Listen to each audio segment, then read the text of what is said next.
এইরকম তরতাজা ফ্রেশ মলা মাছ দিয়ে চচ্চড়ি করে খেতে কেমন লাগে বলেন তো? কি যে লেভেলের মজা! তারপরে হচ্ছে আমাদের গাছের ফ্রেশ দেখেন অরিজিনাল বেগুন দিয়ে, আর হচ্ছে আমাদের গাছের নতুন সবজি। দেখেন এখন কিন্তু শীতকাল, তারপরেও দেখেন আমাদের গাছে কি সুন্দর ধুন্দুল ধরেছে। এই কচি ধুন্দুল দিয়ে আজকে এই সবজি এই মানে মাছের চচ্চড়িটা রান্না করব। সো হ্যালো এভরিওয়ান, আসসালামু আলাইকুম। কেমন আছেন সবাই? আশা করি সবাই অনেক অনেক ভালো আছেন এবং সুস্বাস্থ্য আছেন। সবার সুস্বাস্থ্য কামনা করছি।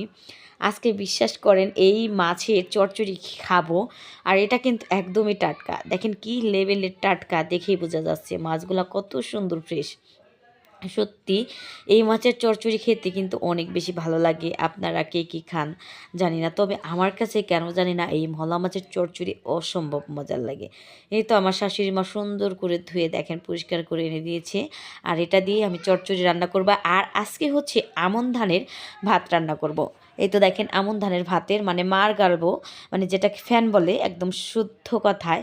এটা কিন্তু এত বেশি মজা, আপনারা যারা একবার খেয়েছেন এর টেস্টটাই আপনারাই একমাত্র বুঝতে পারবেন।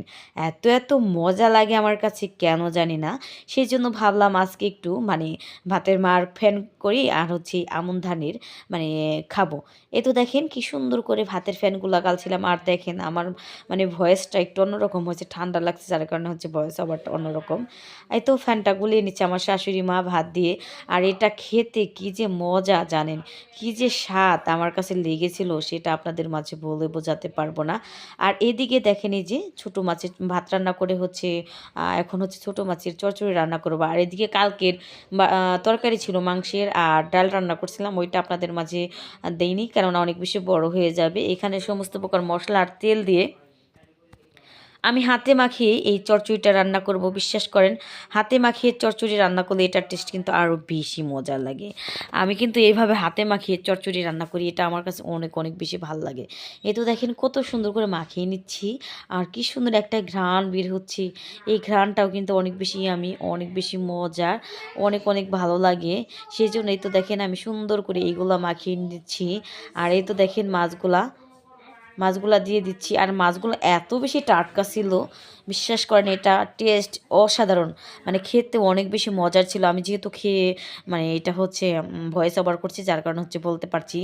আর বুঝেনি তো শীতকালে সবজির ভিতরে প্রত্যেকটা সবজিতে ধনিয়া পাতা না দিলে কেন জানি না টেস্ট লাগে না। সেই জন্য একটু আর চচ্চড়ি ছোটো মাছের চচ্চড়ি এটাই যদি ধনিয়া পাতা না দিই তাহলে কেমন হয়। আর দেখেন ফাইনাল লুকটা, আর খেতে কিন্তু ভীষণ মজার হয়েছিল। আর আজকের ভিডিওটা এই পর্যন্ত। সবাই ভালো থাকবেন, সুস্থ থাকবেন। আল্লাহ হাফিজ।